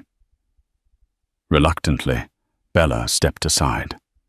Damien entered and found Elizabeth sitting on the edge of the bed. Her eyes read a box of tissues at her side. "Lizzie," he began softly. "I'm sorry," I never wanted this to happen. Charmaine. Well, she was more than a fling, but never meant to replace you. She looked up, anger and heartbreak shining in her eyes. Is she really pregnant? He hesitated. She says she is, but I haven't seen any medical proof. She blindsided me too. I swear I never intended for that to happen. Elizabeth let out a bitter laugh. So it's a possibility. I was home carrying our child while you were off, impregnating someone else. He sank to his knees beside her. There's no excuse. The truth is I got caught up. I was lonely traveling, dealing with pressure. We drifted apart, and Charmaine was available. I'm sorry. Tears streaked her face. Lonely, I was lonely too. I lost 2 babies before this one. Remember, I needed you, Damien. His voice cracked. I know, Lizzie. I failed you, and I'll spend the rest of my life making it right if you let me. She stared at him, an ocean of hurt welling in her eyes. Right now, I need space. I need to protect my baby. I don't know if I can ever trust you again. Bella re-entered, guiding Elizabeth into the next room. She needs rest, Damien. You should go. Damien stood, realizing the gravity of what he might lose. Lizzie, I love you. I love our child. I promise, whatever it takes. His voice trailed off. Elizabeth turned away, tears dripping from her chin. Just leave. While Elizabeth tried to recover from the emotional blow, Charmaine reveled in the aftermath. She sat in her own luxury apartment, scanning gossip websites. They'd already begun posting sensational headlines. Millionaire, real estate, mogul faces baby shower scandal, 2 women. 1 baby or 2. She sipped champagne. Smiling at the tabloid photos, one showed Elizabeth, tear-streaked, holding the marriage license aloft. Another captured Charmaine's triumphant smirk. But her phone rang with an unexpected call. Gerald Anderson, one of Damien's close business associates, an older man who had brokered many of Damien's biggest deals. Charmaine answered playfully. Gerald, darling. Calling to congratulate me. Gerald's tone was ice. You've made a spectacle of yourself and Damien. This fiasco is dangerous for the company. The board is worried about negative press. Damien's deals in Asia are already wavering. Investors don't like scandal. Charmaine rolled her eyes. Tell them to relax. All publicity is good publicity. People will forget in a week. Gerald's voice hardened. Not this time. Your stunts might cost billions. Damien's name is on the line, and so is yours if you keep pushing this. I'd advise you to disappear quietly or face legal consequences. Charmaine bristled. Legal consequences for carrying his child. Don't be absurd. I have my own resources. Damien won't let anything happen to me or the baby. Gerald's laugh was humorless. You're naive if you think he'll jeopardize his empire for you. My recommendation: lay low, handle this discreetly, and pray that Elizabeth doesn't drag you through court. That would be a bloodbath you can't win. The line went dead. Charmaine's smirk wavered. She realized with a chill that no matter how cunning she was, she might be playing a game against forces far larger and more ruthless. Still, she refused to be intimidated. Damien might be the father of her unborn child if she was indeed pregnant, and she intended to leverage that to her greatest advantage. Days turned into a week, and the scandal didn't die down, as Charmaine had predicted. If anything, it spread further. Media outlets that usually stayed away from private affairs devoured the story. Online forums buzzed with speculation. Damien's reputation took a hit, and so did the share price of some of his companies. In Connecticut, Elizabeth tried to find solace. She spent hours in her art studio painting her emotions, swirls of dark blues and fiery oranges depicting her turmoil. Bella stayed with her, ensuring she ate and rested. Late one afternoon, her father, Jonathan Redwood, arrived. He was a tall, stern man who rarely showed emotion. When Elizabeth saw him step into her living room, she burst into tears. She was Daddy's little girl, and her heartbreak was palpable. He held her gently. "I'm here now, Lizzie. We'll fix this." Through sobs, she recounted everything. The baby shower. Charmaine's bombshell, the public humiliation. Jonathan listened quietly, anger flashing in his eyes. "It's time to think about your future, not just your marriage," he said in a measured tone.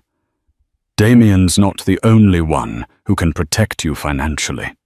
You have your trust fund, and your mother and I will support you. If you want a divorce, we'll ensure you and the baby are taken care of." Elizabeth's lips trembled. "I love him, Dad, but I can't be with someone who betrays me. Not if he won't change. I have to put my baby first." He squeezed her shoulder. "Your mother and I stand behind you. We'll consult with top lawyers. Whether you want a settlement or full custody, we'll figure this out." Elizabeth took a shaking breath. "I just need time to think. I don't want a drawn-out court battle. It's too much stress for the baby. But I won't let Charmaine ruin my life." Her father nodded. "Take all the time you need. We'll keep your options open." In that moment, Elizabeth felt a seed of strength. She might have lost faith in her marriage, but she wasn't helpless. She had her own resources and a powerful family behind her. She vowed not to let her child suffer because of Damien's mistakes. Meanwhile, Damien scrambled to contain the fallout. He held emergency meetings with his PR team and business partners. They devised a strategy to minimize damage, releasing a statement that personal matters are being handled privately and urging the media to respect the family's privacy. But the tabloids thrived on scandal, and every new rumor about Charmaine's alleged pregnancy fueled more headlines. Damien left countless voicemails for Elizabeth. She rarely answered, speaking only when absolutely necessary, mostly about her doctor's appointments. Desperate, he drove to Connecticut unannounced, ignoring his schedule of business calls. He found Elizabeth in the backyard garden, tending to a patch of hydrangeas. She looked serene, though heartbreak lingered in her eyes. Bella, seeing Damien approach, quietly slipped inside. Elizabeth rose, wiping her hands. "Damien." He swallowed hard. "Lizzie, I know you need space, but I had to see you." She shrugged. "I'm guessing your board is demanding that you fix this mess." He sighed. "They are. But that's not why I'm here. This is about us, our baby. I'm sorry I let Charmaine get so close. I was an idiot letting her host that shower. And if she's really pregnant, I'll deal with it." Elizabeth inhaled slowly, the weight of her sorrow evident. "I'm not sure there's an us to fix anymore, Damien. You humiliated me. You lied. You might have fathered another child. How do we come back from that?" He stepped closer, voice cracking. "By remembering what we had, what we still have. We've always been there for each other, especially after our miscarriages. Don't let Charmaine's scheming tear us apart." Elizabeth bit her lip. Memories of their wedding day fluttered in her mind. The quiet vows, the sense of hope. Could she forgive him? Finally, she spoke. I can't just snap my fingers and pretend everything's okay. I need to see you genuinely change. I won't raise this baby in a broken home. But I also won't let you walk in and out as you please. It's all or nothing. He nodded, tears gleaming in his eyes. I understand. Whatever it takes, I'll do it. I'll cut Charmaine out of my life, if that's what you want. Elizabeth's gaze turned steely. What if she's pregnant with your child? You can't just walk away from that responsibility. Damien looked pained. I'll provide for that child, but that doesn't mean I have to be with her. I want my family with you. Elizabeth's throat tightened. Show me you mean it. Because if this is another lie, Damien, I promise you I will walk away for good. A week later, a private meeting was arranged. Elizabeth insisted on seeing Charmaine's proof of pregnancy before making any decisions. Charmaine agreed to a meeting, likely eager to flaunt her hold over Damien.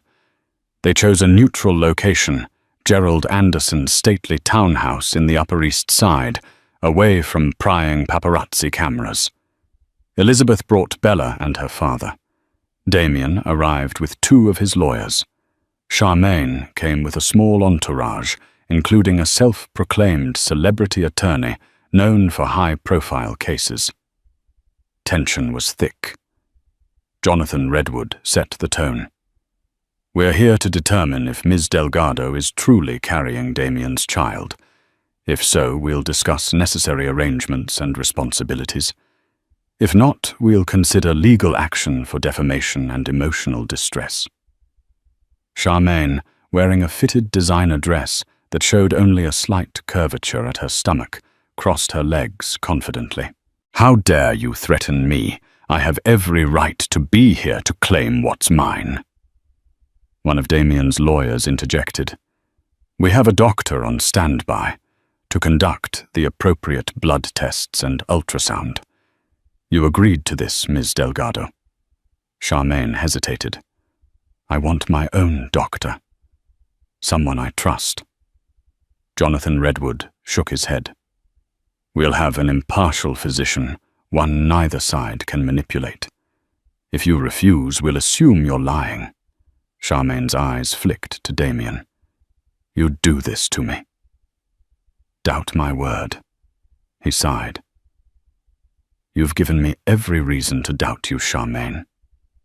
I need proof. She glowered, but eventually relented with a shrug of feigned indifference. Fine. Test me. But when it comes back positive, you'll regret questioning me. The group moved to a private office where a discreet physician waited. Under watchful eyes, Charmaine underwent a brief ultrasound and blood draw. The tension was palpable as they waited. Damien stood beside Elizabeth, glancing anxiously between her and Charmaine. Bella and Jonathan Redwood watched from the corner, arms folded in silent judgment. When the doctor completed the ultrasound, the screen showed a small embryo clearly visible, measuring about 9 weeks. Charmaine wasn't lying about being pregnant. The hush in the room deepened. A tear slipped down Elizabeth's cheek. Damien closed his eyes, exhaling a shaky breath. Charmaine sent them both a triumphant smile. Told you. The group reconvened in the townhouse parlor. The doctor confirmed Ms. Delgado is indeed pregnant, approximately 9 weeks along. Further blood tests will confirm paternity, though Ms. Delgado states Mr. Blackwell is the father. Elizabeth felt her world tilt again. Damien swallowed, looking at Elizabeth with guilt. Charmaine smirked at them both, an air of victory radiating from her. Confronted with the undeniable reality of Charmaine's pregnancy, Elizabeth felt a crushing weight descend upon her. She excused herself from the tense meeting, stepping out into the townhouse garden. The gentle sound of a fountain, trickled over the hush of thick hedges. She tried to steady her breathing, fighting tears. Damien found her there, carefully approaching. "Lizzie." His voice trembled with heartbreak and regret. "I'm so sorry." She turned eyes blazing with pain. "You've saddled me with a lifetime of sharing you with that woman and a child that's not mine. Do you realize how devastating this is?" He reached for her hand, voice thick with remorse. "All I can do is own my mistake.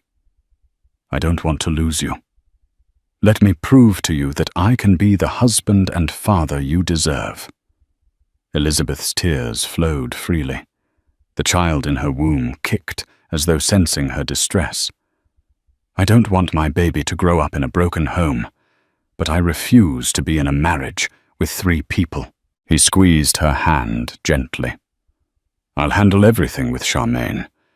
We'll set up a trust for her child, ensure financial security. But my home is with you and our baby." She pulled away. "Words aren't enough anymore, Damien. Show me through your actions. If you think I'm going to live under the same roof with you while you juggle some arrangement with Charmaine, you're wrong. I'm staying here in Connecticut until I decide what's best for me and the baby." He nodded, tears glistening. "I understand." With that, they returned inside. Charmaine looked at them smugly. Jonathan Redwood gave her a cold stare. "We'll be in touch regarding legal arrangements. Until then, do not contact my daughter directly. Any communication goes through me or her attorneys." Charmaine flipped her hair. "Damien, you know how to reach me if you need anything, especially with the child's appointments." Elizabeth's heart clenched. Without another word, she left, followed by Bella and her father. Damien lingered behind a silent desperation in his eyes. The lines were drawn. The story exploded in the media once Harriet McAllister got wind of Charmaine's confirmed pregnancy. The tabloids had a field day with headlines like "Millionaire's double-duty wife" and "Mistress both pregnant." Late-night hosts made snide jokes. Online comments ranged from sympathy for Elizabeth to outright mockery of Damien's lack of fidelity. Elizabeth retreated to Connecticut, turning off her phone for days at a time, focusing on her health and painting to channel her emotional turmoil. Bella stayed with her, creating a buffer against the swirling press. Jonathan Redwood consulted with divorce attorneys, property lawyers, and PR strategists to weigh every possible outcome for Elizabeth. Damien did his part to distance himself from Charmaine, if only to placate Elizabeth and salvage his marriage. He cut off personal contact channeling communication through his lawyers. He tried to focus on his business acquisitions, but investors grew skittish. The scandal had tarnished his brand. He faced a crisis in Asia when a major partner threatened to pull out unless he resolved his domestic issues. Charmaine, for her part, attended a few public events, flaunting a small baby bump lapping up the media attention. She granted Harriet McAllister an exclusive interview, painting herself as the wronged woman who had accidentally fallen in love with a powerful man. She teased that she still believed Damien would choose her if Elizabeth walked away. Despite the bravado, she was beginning to fear the Redwood family's legal might. As Elizabeth neared her 8th month of pregnancy, her doctor worried about her elevated stress levels. She decided that for her baby's well-being, she needed clarity even if it was painful.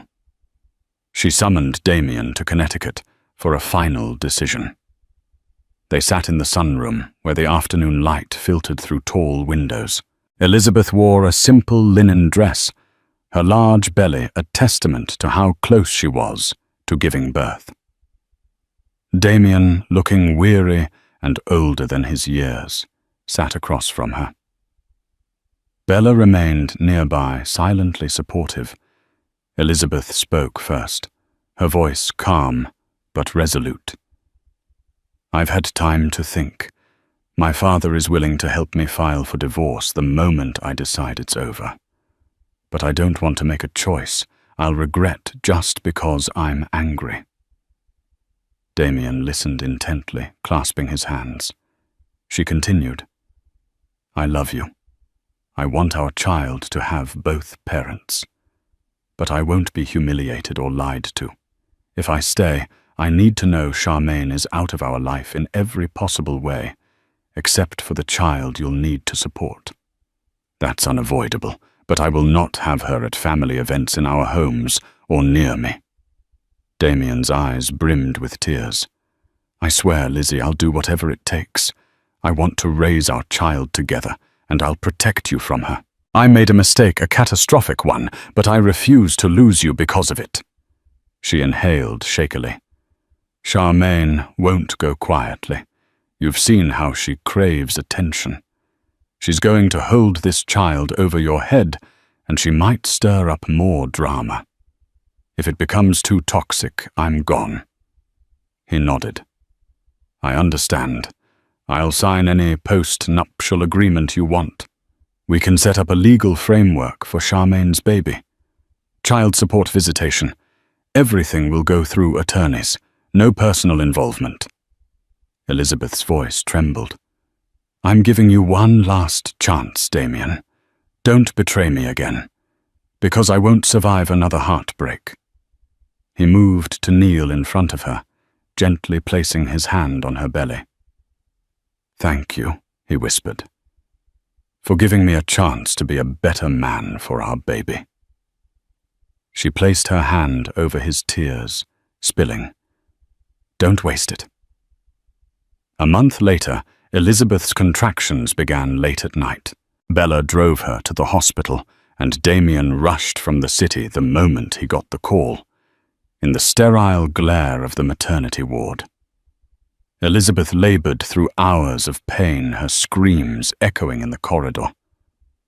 Finally, a healthy baby girl was delivered, wailing with robust life. Damien broke down in tears when he first held his daughter, whispering thanks and apologies to Elizabeth. Exhausted, she smiled weakly, letting him kiss her forehead. There was a sense of fragile unity in that moment. Over the next few days, Elizabeth stayed in the hospital, regaining strength. Damien remained by her side, doting on the baby. Bella and Jonathan Redwood visited, offering cautious support. A swirl of media inquiry buzzed outside, but the hospital maintained strict privacy protocols. The Redwood name carried weight, ensuring Elizabeth could recover in peace. As Elizabeth held her newborn daughter, warmth filled her chest. Love, hope, and determination to protect this precious child. She watched Damien cradle the tiny girl who had his dark hair and her soft features. For a moment it felt like they were a real family, untainted by scandal. But reality loomed. Charmaine was nearing the midpoint of her pregnancy, and she would soon deliver a child who shared Damien's DNA. That future weighed heavily on Elizabeth's heart, even as she tried to savor the bliss of new motherhood. Elizabeth decided to move back to the Connecticut estate, permanently away from the city's gossip. Damien agreed, hoping to rebuild their relationship in the tranquility of the countryside. He spent more days commuting between the city and the estate, determined to show Elizabeth he was committed. Legally, Charmaine's child was recognized. Through carefully negotiated documents, she received a comfortable allowance, medical expenses, and a guarantee of ongoing child support once the baby was born. She tried to push for more face-to-face involvement, but Elizabeth refused. Damien kept his distance, only communicating through lawyers and the occasional phone call regarding medical updates. Charmaine's bitterness grew as she watched from the sidelines. She had expected a grand romance or a highly visible co-parenting arrangement that kept her tethered to Damien's life. Instead, she was relegated to the outskirts, a footnote in his empire. Though wealthy by association, she was still alone, pregnant with a man who'd chosen his wife over her. It wasn't the victory she'd imagined. For Elizabeth, life became a delicate balance, caring for her newborn daughter, grappling with the trauma of betrayal, and trying to trust Damien again. Each day that he returned from the city, without any sign of infidelity, was a small victory. She wondered if she could ever fully forgive him, but she loved him enough to try.